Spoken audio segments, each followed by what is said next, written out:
Alright, welcome back to Real-Time Workflows. Just another quick lesson on how to use override layers and additive layers in Unreal Engine. And this time we're going to use it to calm down some motion capture.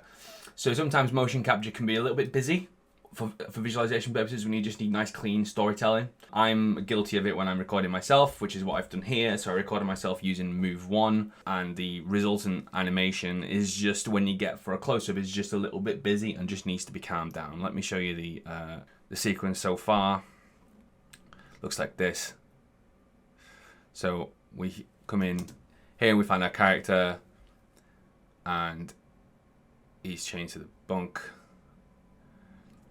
And then he hears something, and you see that just a little bit busy. Like, he hears something, and he kind of looks up, and it's too busy. It just needs to be a bit simpler, a bit smaller as well, maybe. You know, I'm gonna fix it, and I'm gonna do it in the following way. So currently this lives in a subsequence because I'm reusing it. So now that I'm gonna change it for this shot, I'm gonna take it out of the subsequence. So I'm gonna grab my character. I'm gonna copy him from the subsequence, come out of the subsequence and paste him into here, and then get rid of the subsequence. So now I've got a copy of him that's just in this sequence. So I'm currently inside this. These lines here denote that I'm actually inside the edit, and I'm looking at this, and really what I want to be is I want to be inside the shot. And the thing that I didn't do that I should have done, actually, I didn't version up. Okay, so I'm gonna do it now before I change anything too drastically. So by right clicking and duplicating on the shot, it's added a version 2. So here's our shot, and this is the bit that we were using. Okay, so it's too busy and it's too noisy, and just not elegant enough. This is a layer that I had already applied inside the subsequence. Yeah, it's just fixed a bit of a weirdness, so it's fine. We can leave that on. What I'm going to do is I'm going to add an override layer here, and now that just locks him in place there. Okay, and now all I'm going to do now is right click on it and add a weight. Okay, and then on the weight we can then bring it down. So what I'm going to do is just reduce it to, let's say 0.75. So now we've got, it's mostly the single pose, but we've got a little bit of the mocap on underneath. It's still quite a lot though. I'm going to make it 0.8. Let's go to our camera.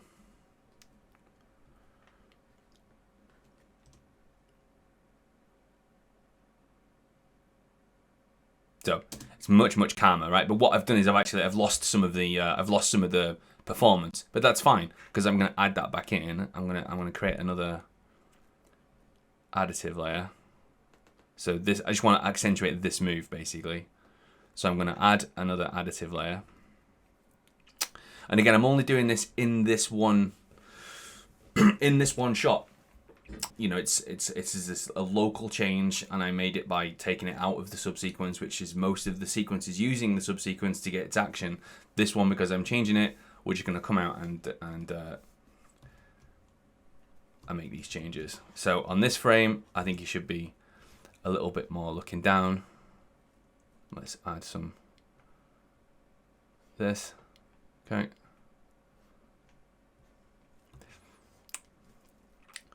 And I actually think in general I'm gonna rotate him around anyway a little bit because I changed it in a different shot. So we'll do that, and then I think this is a little bit kind of weird now. So let's fix this.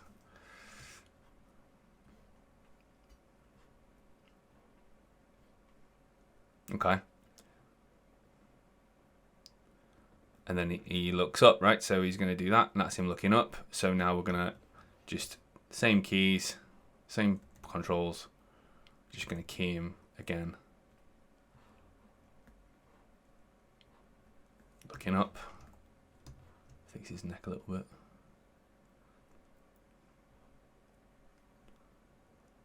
Okay. Okay. And now what we've done there is we've just cleaned up that motion capture. It's got a little bit of life. I'm actually gonna, feels a little bit soft actually, this change. So what we could do potentially is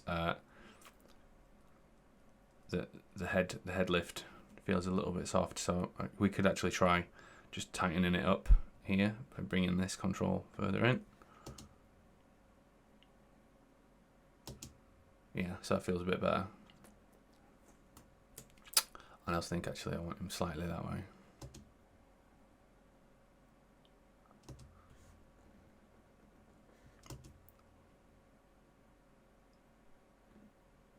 Yep, and that's good. Calming motion capture down is a super important thing to do sometimes. I've used it a lot. I remember working on the Wheel of Time, and I did all the motion capture myself for a ton of the stuff, and I would lay in the cameras and then send it out to my team and just say like, right, calm that motion capture down, it's too busy.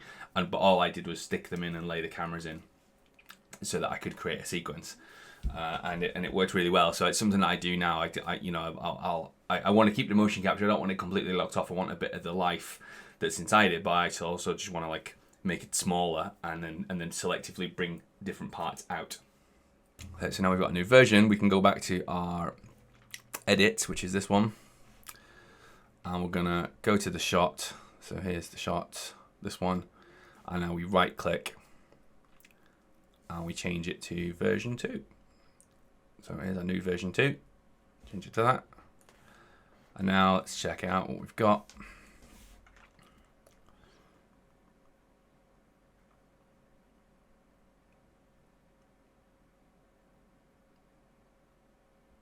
I actually think I'm gonna take less of this and more of this. Just a bit of editing on the fly here.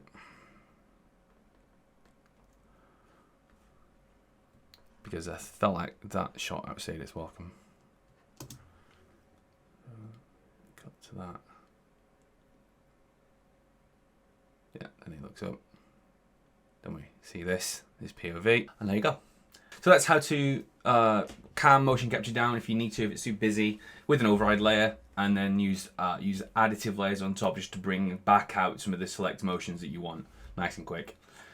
See you later.